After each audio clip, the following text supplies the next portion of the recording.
I'd like to introduce Jessi to those of you that might not know her. She's going to be presenting her oral defense of her Capstone research work, as well as the studio work that came out of the year. She'll present that work for 20 minutes, and then they'll be followed by Q&A. And then you'll leave with all your friends. And then your committee members will deliberate, and I will invite you back in privately. Okay? And you are the 17th of 17 for spring 2013.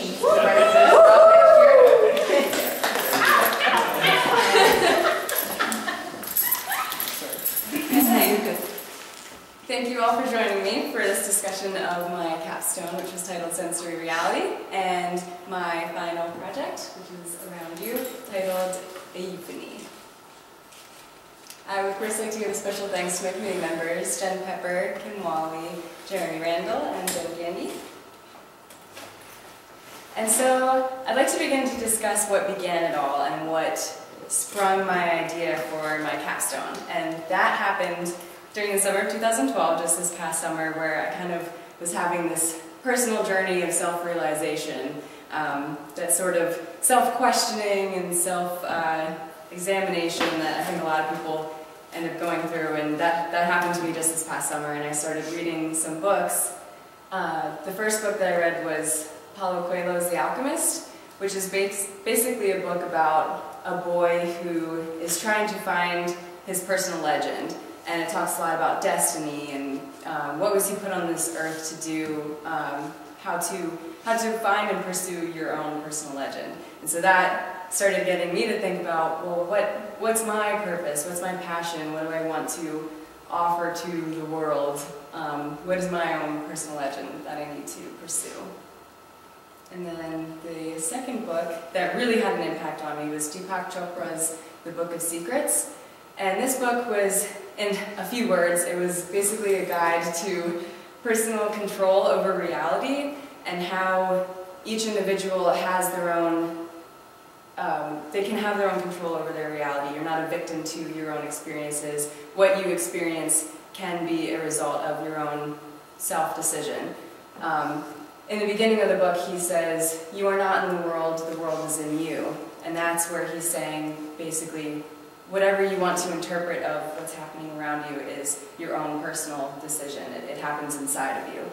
And the main question, or a question that he asked in the beginning of the book that became my main question for my capstone was, do you want to be a victim of the five senses or a co-creator? And that really struck me, and that's brought in my capstone. My thesis statement was, an individual has control over the creation of his or her own state of reality through the alteration of sensations. Since reality is a result of the processing and interpretation of chemical waves signaled through the five senses to the brain, it is possible to become in tune with the processes of the mind to learn to alter the manifestation of reality. So my main questions were, in order to answer this philosophical question that I came up with for my capstone paper, my main questions were, how do the senses create reality? In other words, how do they function scientifically?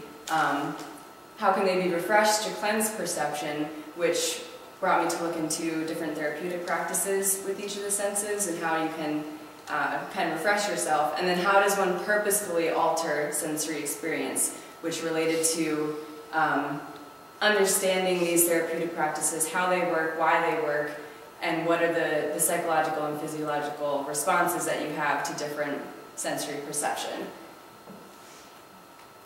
So for each of the five senses, these are the things that I looked into. My paper became very scientifically based because I was looking very much into how each of the senses function, and then a lot about the therapeutic practices as well. For touch, I looked at yoga and meditation. Taste, I looked at nutrition and how digestion and different chemicals in your body affect your psychological and physiological states. For sight, I looked at visual aesthetics, such as feng shui. Scent was aromatherapy. And then the one that really hit me the most, that I found myself most drawn to, was sound with neuroacoustic therapy. And the moment when I realized that I was extremely drawn to this idea of using sound for therapy and healing was when I was reading this article called Neuroacoustics, the Healing Power of Sound. It was written by Dr. Thompson, who works at the Center for Neuroacoustic Research in Carlsbad, California. He's been working on this research for over 20 years now. He's really at the head of this new therapeutic idea. And he said, the experience of sound is at the very core of human consciousness, and it can be a powerful tool for healing. So that sentence really got me thinking, like, wow, I've always understood how sounds affect me, but I never looked into the actual scientific practices behind using sound for therapy. And then the sentence that really hit me when I was reading this article was when he said, in many respects, it is through sound that a gestating human becomes aware of itself.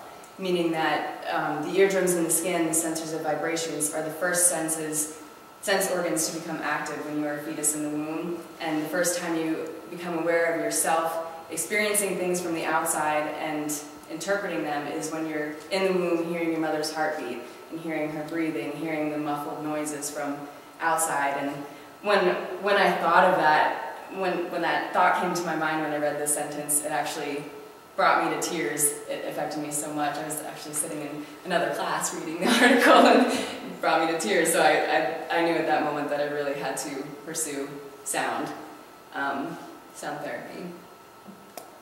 So that brought me to creating what I refer to as my vocal narratives, which basically the process to create them, I call it like an active meditation. I set up my station, and I would just go with whatever the atmosphere, whatever my mood was, whatever I was thinking of that day, and just express myself through sound. So sound through my own voice.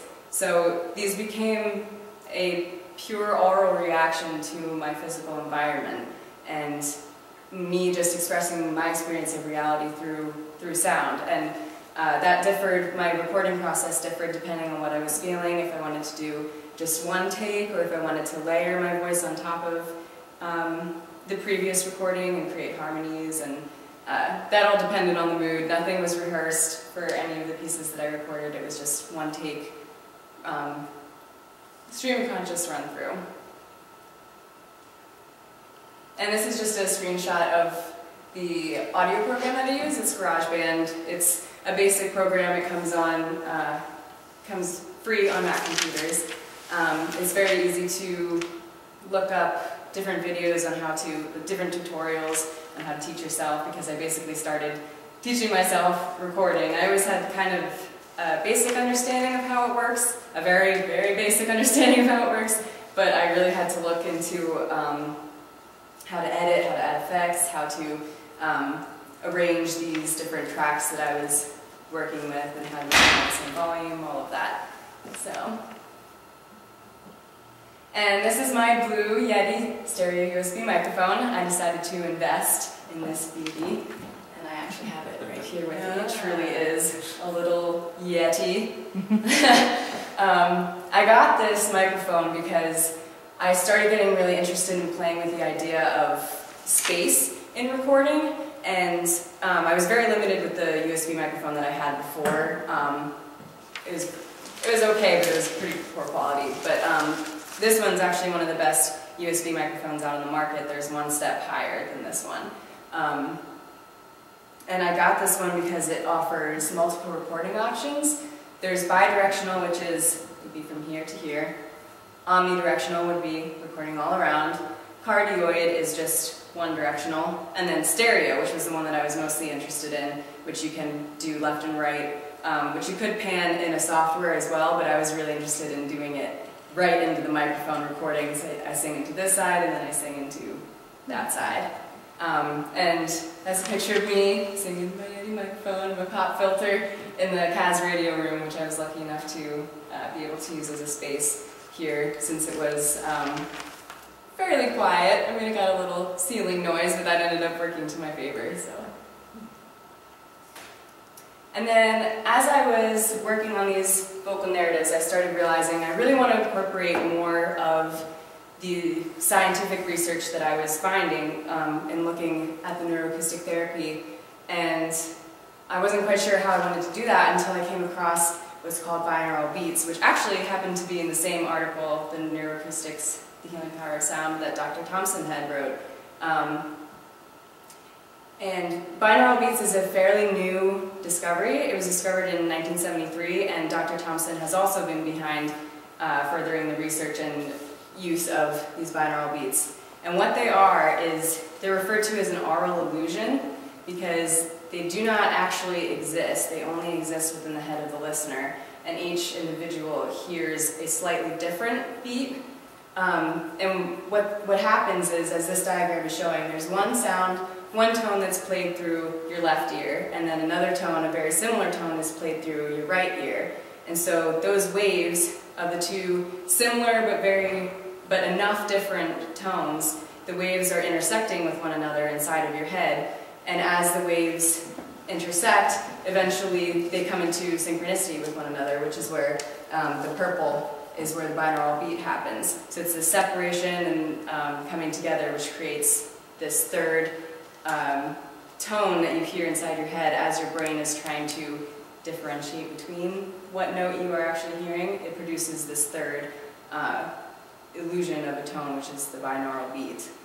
And they actually, if you look this up on YouTube, they actually refer to it as a digital drug, and they have different videos for acid replication or all these different things, because it really does have a tendency to, it messes with your psychological state. And they have warnings on all of the recordings saying, do not listen while driving, do not listen while doing any other task that requires concentration, which I actually put on the CDs that I made with, on a little insert. I had to say, warning, do not drive while listening to this, please.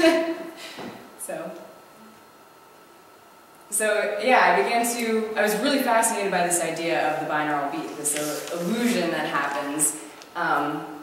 And I started looking more into the psychological and physiological effects that occur depending on what tones you use to create these binaural beats. So there's these 5 different binaural beats. There's delta, theta, alpha, beta, and gamma. And they all have different psychological and physiological effects, such as the deepest one is the delta, and that produces deep, dreamless sleep. And then the highest one at 40 hertz, the hertz relates to what tone you're using. So delta would be a low one, and gamma would be a high-level binaural beat, and that produces high-level mental activity. And then there's all the different effects in between. And by using these binaural beats, you're able to do what is referred to as brainwave entrainment and hemisphere synchronicity, which Dr. Thompson says about that. He says, by entraining brain waves with binaural beats using headphones, it is possible to float the brain in this state of hemispheric synchronization for prolonged periods. Each time we do this, it's like exercising a new brain function, which makes the brain more able to engage this function as its normal repertoire of behavior. So by using these binaural beats, it's basically like a workout for your brain, as if you're working out any other muscle in your body when you're exercising. And the hemisphere synchronicity relates to, since there's 2 different notes coming in each of your ear, your ears relate to different hemispheres of your brain. So one note's playing through your left ear, goes to your left hemisphere, and then the other note is playing through the right ear, it's going through your right hemisphere. And as your brain is trying to understand what tone you're hearing, your hemispheres are in communication with one another, which is why they refer to it as synchronization. And this is something that doesn't always, it doesn't happen for long periods naturally. They say that it only happens when you have tunnel vision, where you have like an aha moment where something just suddenly comes to you, something just suddenly makes sense, but it's a very brief moment that happens. So this hemisphere synchronicity that you're able to do with the binaural beats gives you a prolonged period for however long you're listening to these beats. You're suspending your brain in this hemisphere synchronization, allowing you to be open to certain realizations, and the different psychological and physiological effects obviously relate to whatever binaural beat you are using. So in that way you can purposefully choose which beat you want to listen to, what effect you want to have, what psychological effect you want to suspend your brain in. So then I was looking at those binaural beats, and I was like, wow, I really want to use those. That would be a perfect thing to try and incorporate with my vocal narratives, to add in more of this scientific research. So I was looking more into the binaural beats, and I realized every place was saying, buy this software, use this electronic service, put this underneath put this fake sound underneath this recording that you made. And I didn't want to do that. I didn't want to incorporate anything other than found noises or my own voice into these recordings that I was doing. I didn't really want to introduce any electronic sound. So I was thinking, you know, I wonder if you can do it with your voice. And I tried looking at that. It didn't seem like anyone was actively practicing that. I wasn't able to come across any recordings. So I was thinking, you know, I have this Yeti microphone that allows me to do stereo recording. So I could sing a tone into the left side, and then I could sing a very similar tone into the right side. And when you listen to it, would there be a vocal binaural beat? Maybe. So I started, I tried it out. I ended up doing, my first one, I ended up doing 2 recordings of similar tones into the left ear and then 2 into the right ear. So it was 4 harmonies producing 4 different binaural beats, I believe. The first one, by comparing it to the other, the scientifically researched and proven electronic ones that were out there, I came to the conclusion that the first one I ever created uses alpha, beta, and gamma binaural beats, and that also relates to the hertz that I was singing. So in the first one I had wakeful relaxation, concentration, and high-level mental activity all at once, which makes sense because when I first recorded it, I was having people listen to it, and I have 3 sisters, and I actually had each of them listen to it, and they wrote down their own reaction. One of them said they could fall asleep. One of them said they felt like they were about to embark on some crazy mission, and then the third one said that she was paranoid out of her mind, and she wanted to take it off. So that proves that each individual hears these beats slightly differently. They were each honing in on one of the different binaural beats that was being used in the first one that I created. And I myself actually feel nauseous listening to the first one that I ever created, but I definitely do feel myself being suspended in this this mental activity that is almost difficult to easily transition back into after listening to it. So the way that this relates to my thesis, the use of the binaural beats, is that I felt like it was an opportunity to introduce my audience to the limitations of their own sensory perception, and along with that, the ability to consciously control the sensory experience, because these binaural beats, they are aural illusions. They're not something that actually exists, but you hear them. It's something that you're experiencing. So once you think of that, it's in the same way of the optical illusion, how your eyes have trouble differentiating between what you're seeing. Your ears have trouble with that too. So optical illusions, aural illusions, what else is an illusion that you're experiencing? And how else may you be able to get a grasp of control over what you are experiencing? And yeah, just to basically open their eyes, ears, and minds, because I've always known about optical illusions, but I never really thought about aural illusions that are occurring. So I really wanted to take that opportunity to introduce the audience to the limitations of the perception, and in that way open them up to the possibilities that lie behind that. So for my final piece, I created what I entitled Euphony. It's a 23-minute long combination of my vocal narratives and the binaural beats that I created.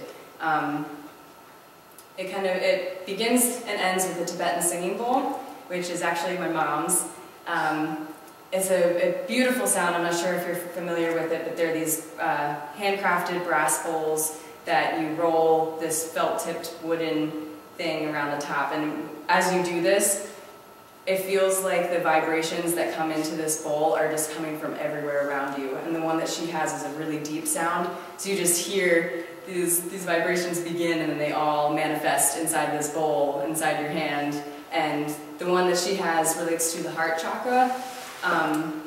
There's specific tones, different bowls, depending on which chakra you want to speak to. And the one that she has is the heart chakra. So I wanted to begin and end it with this binaural beat because it gave an opportunity to kind of open up your heart to this experience that I wanted you to have.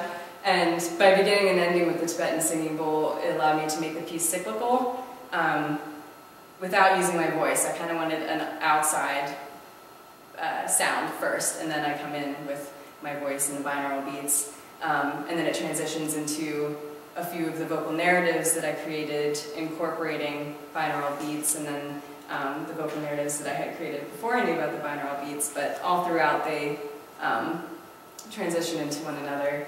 And I went with the name Euphony because it means pleasing to the ear. It can relate to sounds like singing, or it can also relate to words. A combination of words and poetry can be described as a euphony. Actually, I believe that the word euphony itself is a euphony because it's very pleasing to the ear. It also means rhythm, chant, resonance, unison, and the hidden soul of harmony, which I believe relates to what I would say is the hidden soul is this hidden effect that lies behind the harmony that makes up the binaural beats. And then for my installation, it was a very difficult thing for me to kind of wrap my head around because I, for so long, was working with visuals. I had no idea that I was going to end up working with sound. I hoped to incorporate it in some way, but my original idea was to create this this room, this stereo room, where I was going to entice each of your senses. Then I ended up dropping off all of the other senses and just focusing on sound, and was still in this idea of the room. But then I realized that I couldn't do that and if I wanted to use the binaural beats, because you have to listen to them in headphones. It doesn't work properly if they're not right next to your ears, because that's how the brainwave entrainment, hemisphere synchronicity, how all that happens. So I dropped that idea, and I was inspired by Ernesto Neto, who's a contemporary Brazilian installation artist.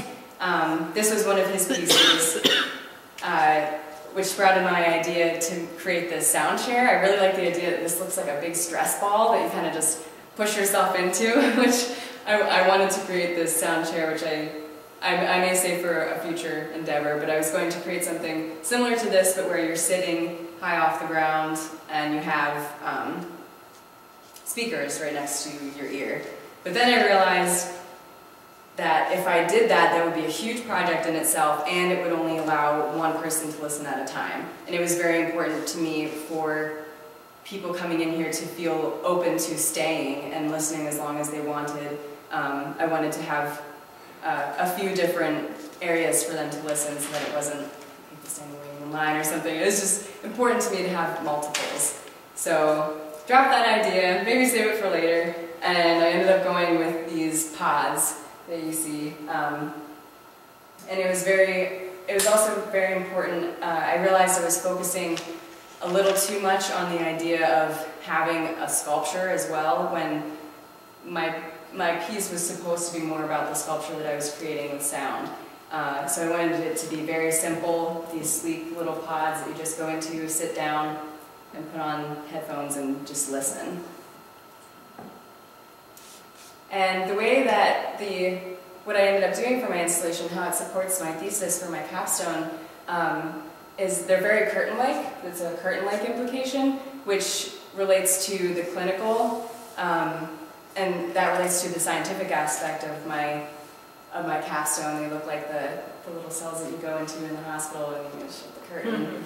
They're also very shower-like, which relates to the cleansing and refreshing aspect of my capstone. They remind me of seed pods, which relates to the growth and rebirth and realization that I myself was having when I came to my idea for my capstone and what I wanted to give to my readers or give to my audience of my piece.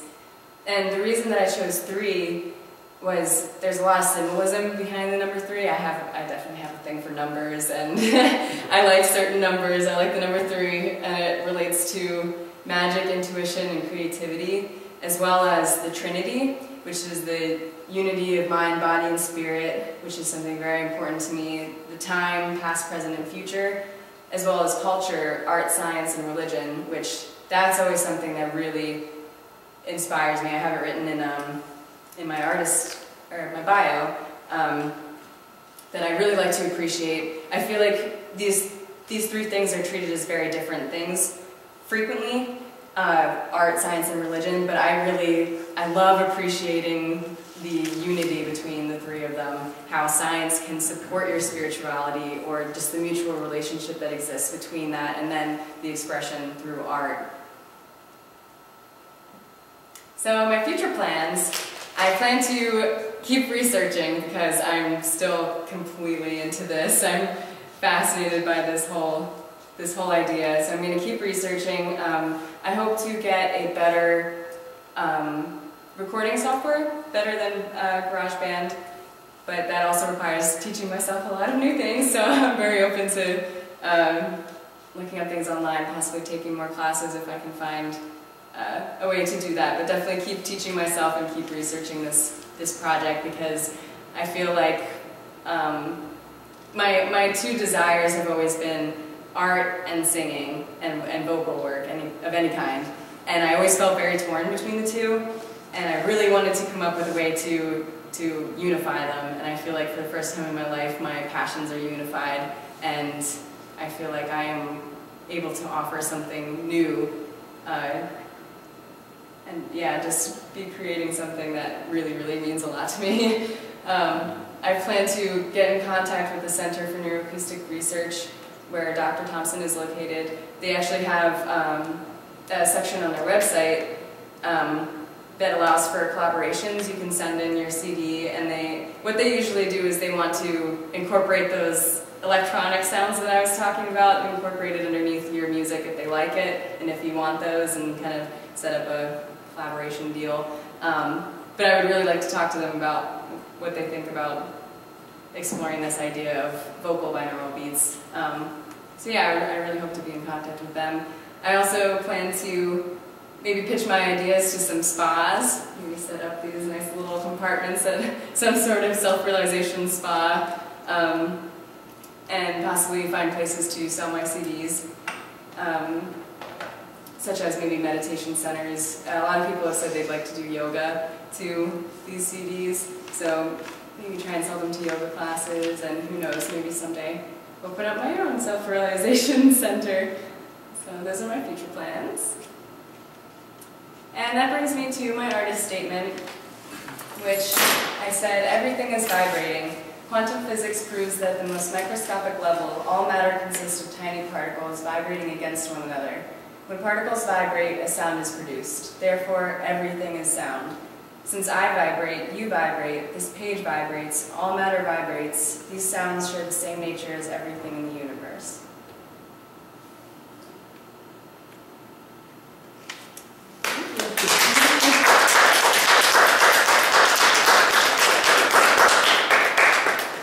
This is when we open it up to questions and comments. I have a question. Yes? So you talked about the first recording that you did, and you determined, it sounds sort of unscientifically, that it consisted of those 3 types of waves, right? Right. But what about what's playing in each of these pods? That is actually what the piece begins with. I forgot to mention that. It begins with the Tibetan singing bowl, and then I start coming in with some harmonies, and the very first one is the binaural beat that I was talking about with the alpha, gamma, and beta.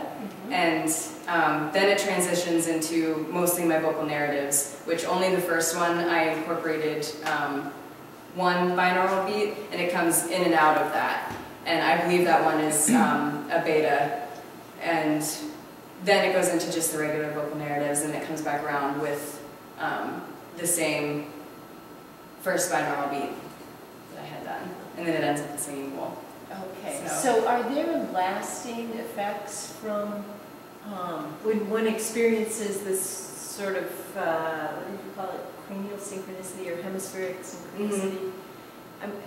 Does it last for a long time? Does it last for a short time? It's basically, it's like practicing meditation when you first begin introducing your brain to these binaural beats. It's a thing that you have to schedule yourself out. And there's supposed to be lasting effects, but that's what the brainwave entrainment was.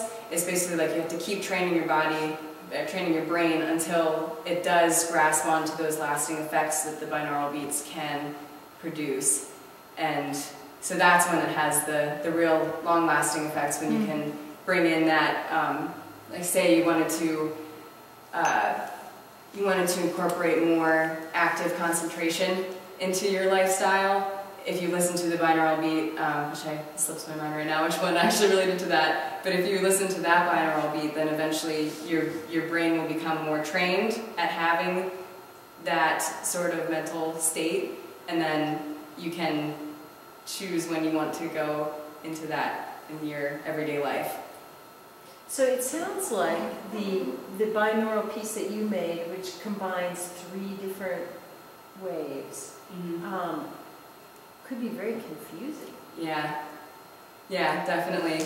When I first created it, I realized that I have no idea what I'm doing with it. I don't know what the effect could be on you. Then that's where with my future plans, I definitely plan to research much further into pinpointing what hertz I am singing.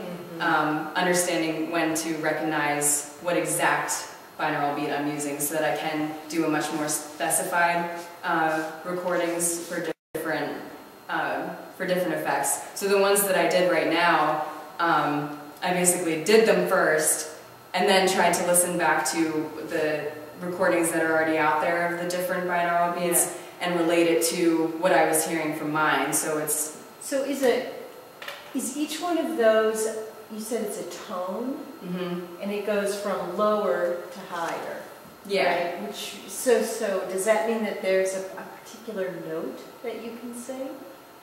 Yeah, there's a certain, because each note is a certain frequency, and each binaural beat has a range of frequencies where it occurs. So if you sing within that range of hertz of frequencies, and then you sing another one within that range, and I believe the 2 notes have to be 18% away from one another in order to create the binaural beat. Yeah, if I could just quickly add on to that, it reminds me too of just optically what a stereoscope does, because the images, the old ones, the images say, a mushroom, and then the other one is only, I want to say like 18 to 24 degrees off that original. So when you look at it, that's what produces the 3D. The 3D. I built it. That's a really Wicked. cool. Well, I built it with a tripod holder, because I shot some stereo cards for an installation that I made,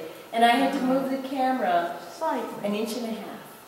That's exactly what Isn't you're that doing cool? with the binaural Well, beats. it's And then you separate separate these other senses that you kind of thought, like, oh, I don't have to, this is my focus, right? Yeah. But it's actually like, oh, some of these same concepts can be related to all of the senses. I wonder if you could get like stereo taste. Right? Oh yeah. But it's hot and cold at the same time. Yeah, similar, right? The other relation to the stereo optic viewing device is you have to separate the eyes. Right. Just like you're separating two different kinds of input. Because each eye is, so you're interrupting the focal distance, that range at which you try and convert And your hands. what we're seeing from our 2 different eyes into one image. But by separating it, you're forcing the brain to take one image and take the other image and do the work differently, which is what you're doing orally. Yeah. Into the two lobes. Yeah. I have 2 questions that are sort of related. The first one being, how would you physically measure what hertz you're singing? Like, is it like in GarageBand that you could measure like what tone is what hertz? I don't think Or do you it's just have to sort of know? GarageBand. I think you need to sort of know and become familiar. I did look up. Trying to listen to the different hertz. I'm sure there's a software that exists out there, but I think when I first try to really hone into these different hertz and create these different beats, I'm going to have to listen to something and then, yeah. A basic guitar tuner, electronic guitar tuner does this. And Does it say the hertz it too? measures sound in a 440 range, and you can adjust that for up and down. But basically what it's reading is the vibration of the string gives you the tone that is the note. So I'm sure that you can get an optical sound sensor that basically is like a needle read. Do they have ones that that you say can hertz modify? instead of I think that that's what it is. I think that the hertz is how you measure that tone. Yeah. So your guitar is vibrating, and then the hertz are being measured by the machine. So then you can modulate your frequency vocally to up or down slightly to dial in the needle where you want it. That would be a great visual to have. Yeah. Yeah. And they're cheap. Yeah. I have one. Yeah. Mia has one for violin. Sure. She tunes her violin. So if you just want to send me an email, I'll bring it out and you can play with it. Awesome. Cool. So my second question. Rebate purchase. Excellent My though. second question would be how, Sorry. like, if you're, no, you're fine, you're fine. If you are recording something that would be like in the like delta range or the theta range, like how would you, like for instance, if you're recording something, you don't want to go into a deep dream sleep as you're recording it, or like as you're listening to it and trying to play it back. So how would you do that? Like, would you just have to trust that you layered it the right way without having to listen to it?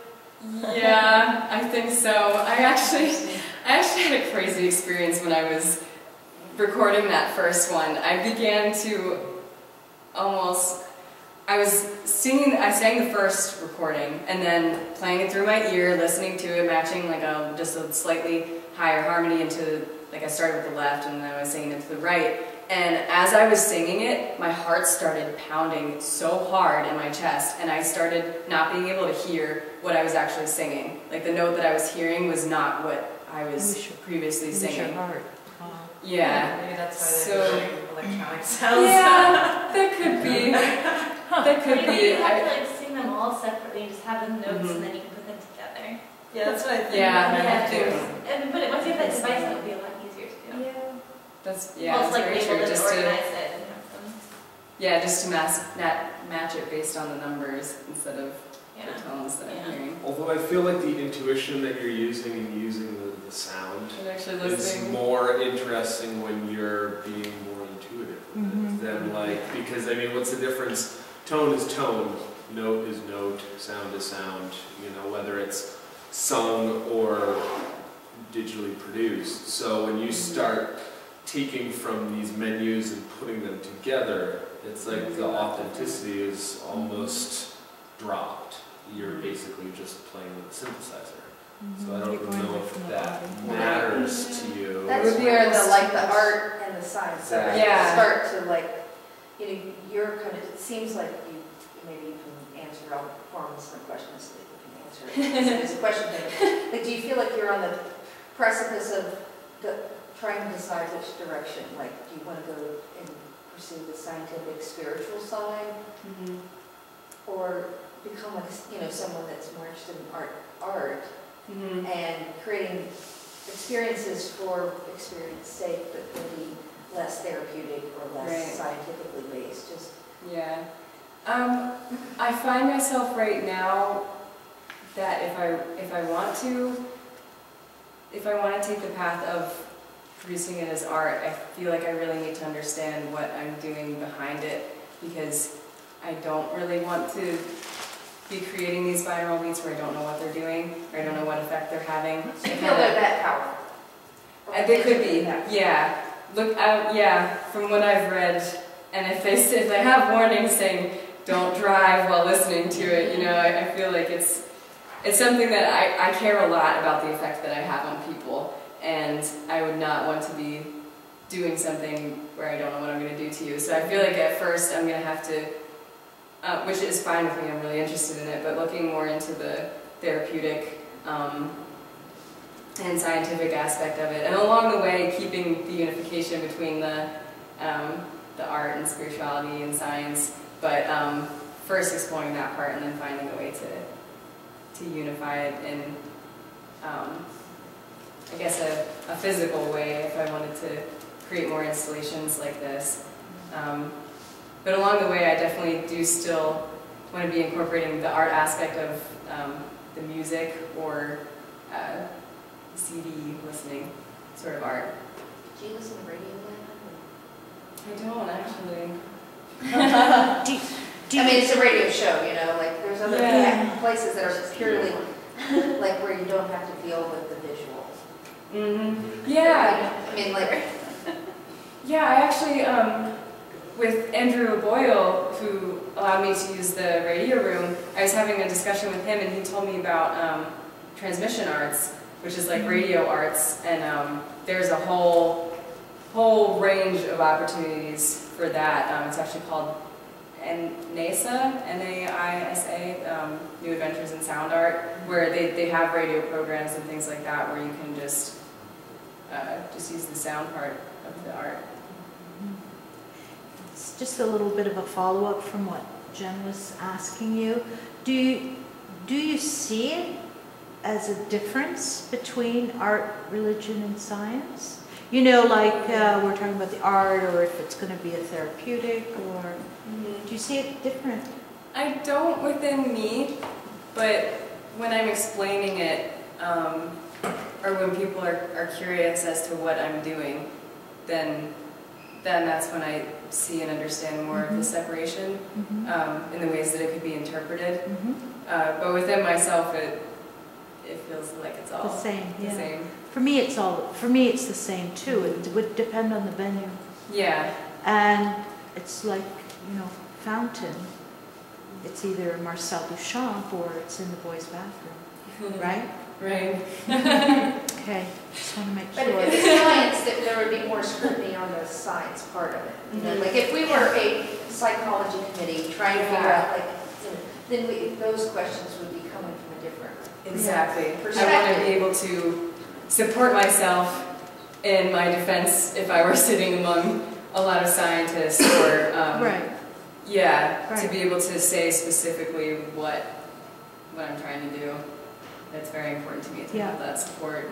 Right. When you're explaining it, but for the piece itself, For the I piece mean, itself. all that stuff, you know, you're interested in, you know, your mother having an interest in singing bowl, for instance. You're interested in science. You're interested, that's all your food for thought. You know, that's what inspires you to have created this. You know, so wherever we get our inspiration from is great. I also think, though, that, you know, her understanding of what we might think of as the scientific becomes the mechanics in a way. Right, yeah. It's like her It tool is. builds a very solid structure. It's the tool. It's a paintbrush. That's all it is. You have to know how to use it. But it does make a difference, you know. Duchamp didn't choose just any urinal. No, I know. He yeah. chose that one. Yeah, I felt when I first made the binaural beat and I was explaining it to people, I felt very not vulnerable, but empty in my explanation of what I was doing. I was just saying, oh, it's just like this beat, I don't know, I'm trying out this illusion. But I really, really wanted to be able to say, what illusion am I doing? What specific thing am I trying to make you feel right now? What am I trying to introduce you to? So looking more at the scientific aspect gives me more confidence in explaining what it you're too. doing. Probably fuel your imagination as well. Yep, definitely. So maybe we can talk a little bit about I think of them as round towers. Round towers. Yeah, to me, it's like, this is where Rapunzel hangs out. It's all fairy tale. I definitely get that. Which I don't think detracts from the connection to the connections that you were making either.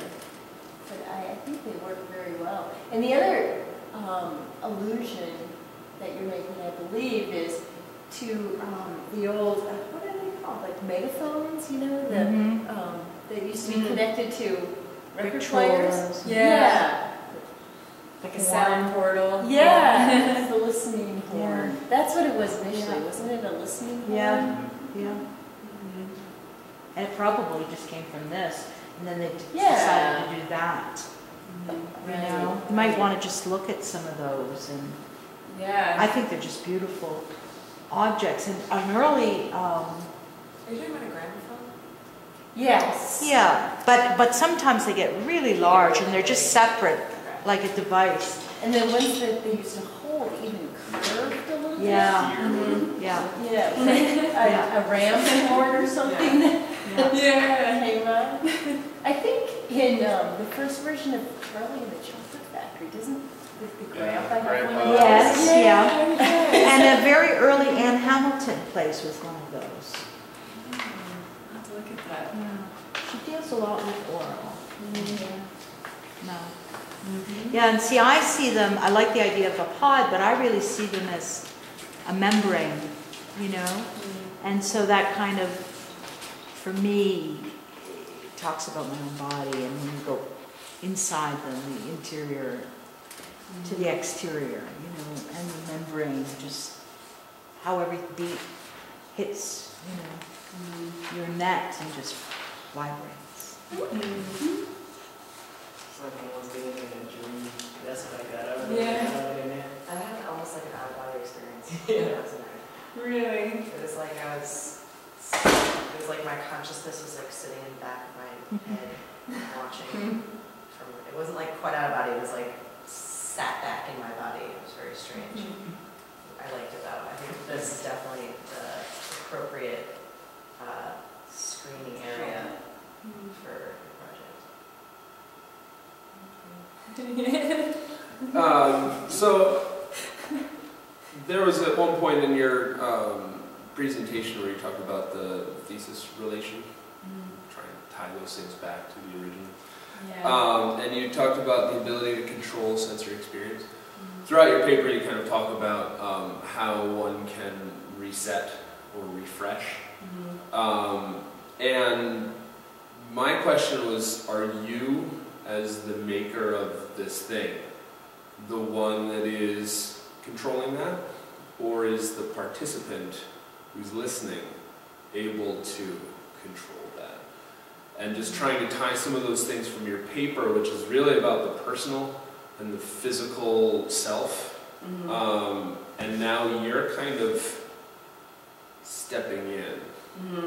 So how do you approach that or feel about that? I feel that right now I am in the position of control over what my listener would be experiencing.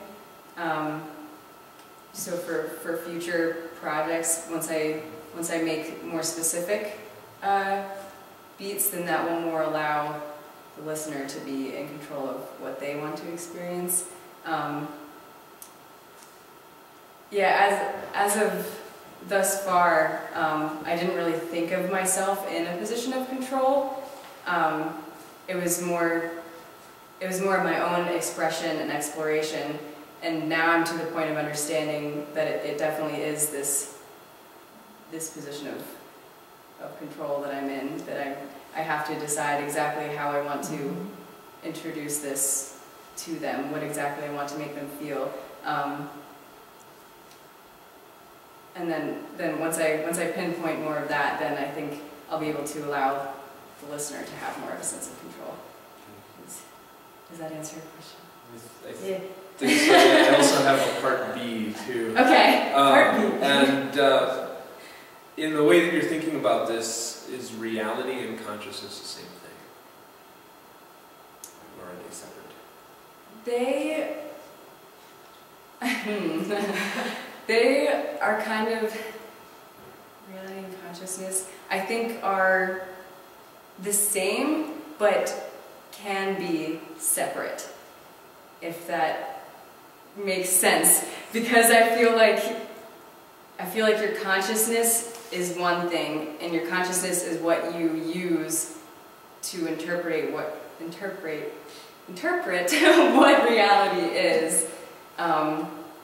So in that sense, I feel like reality is like the malleable side of it, and your consciousness is where you decide what exactly you want to be interpreting as reality.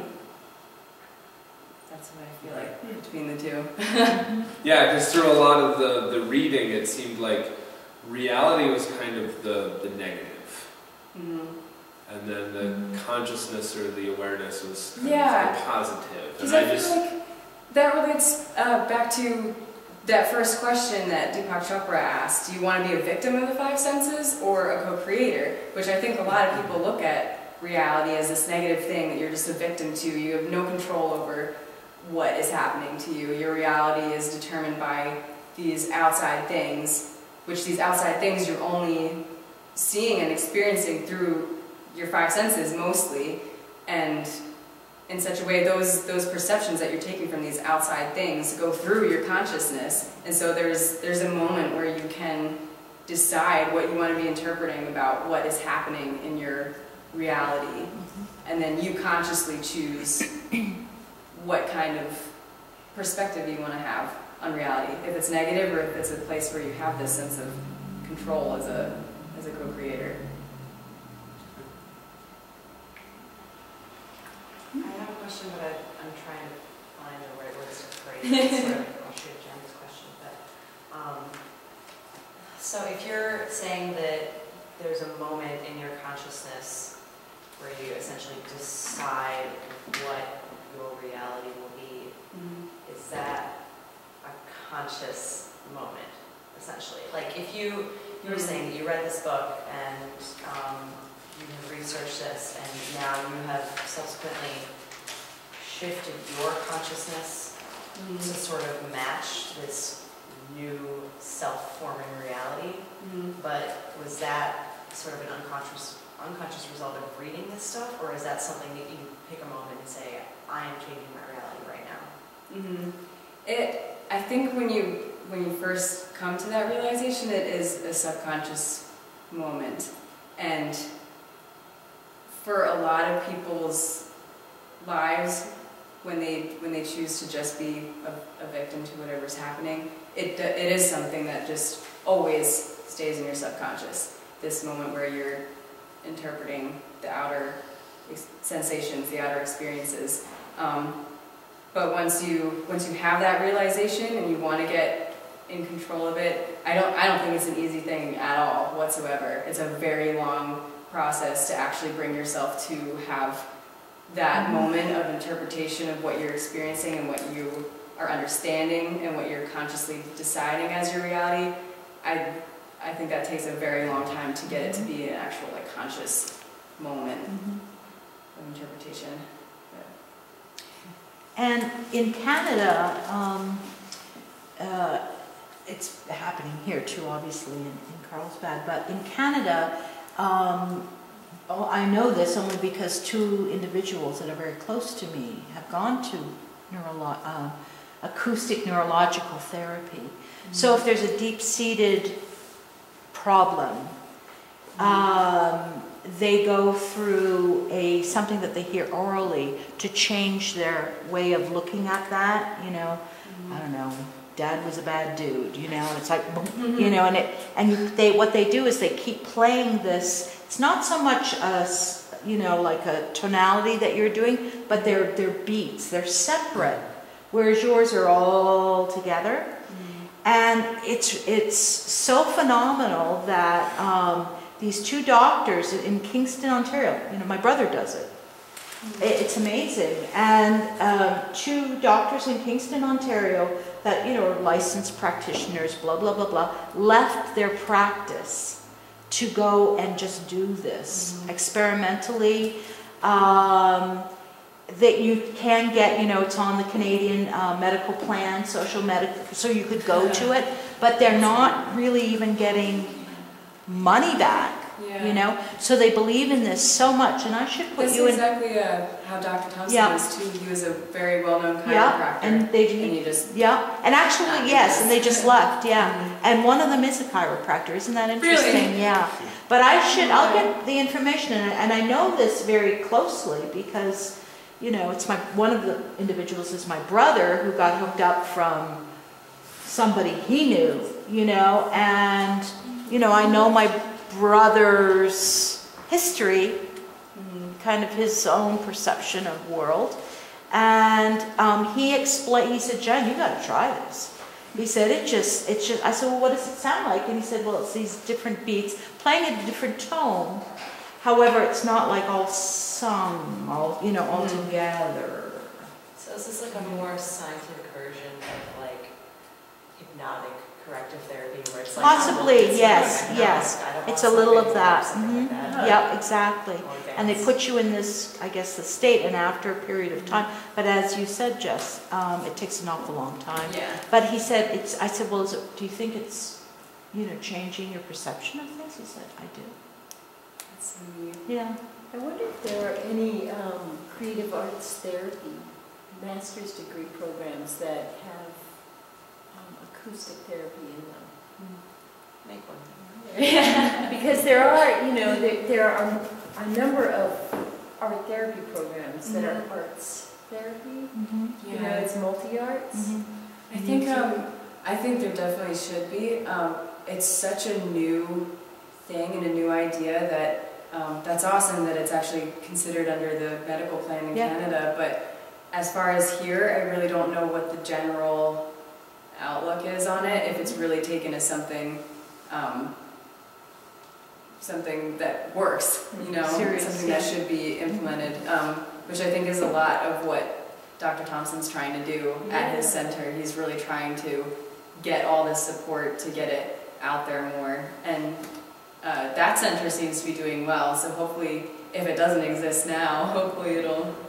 Is that a place that you could see yourself, you know, doing a paid internship or something like that? I could. I need to get in contact with them first about what my idea is, because I looked on their job opportunities and their internship opportunities, and it's very much scientific. They want scientists there, and they want you to have a degree in something science. So I'd be a little art major coming in, like, hey, look, I have this idea. Can I come intern for you? Like, I think so too. Yes, Money different enough that I'm sure they don't have a lot of other people coming to them with their ideas. Yeah. You could say, hey, I think I might have something. Let's work on it together. That's what I hope to do when I contact them. Just explain what my position is. Explain I'm not a scientist, but I would really like to be involved in the research that they're doing there. Any other questions or comments? Okay, thanks, Jessi, so much. So if everybody will remove themselves from the gallery, except for the committee, and then I'll come out and get you. Committee will each occupy a pod.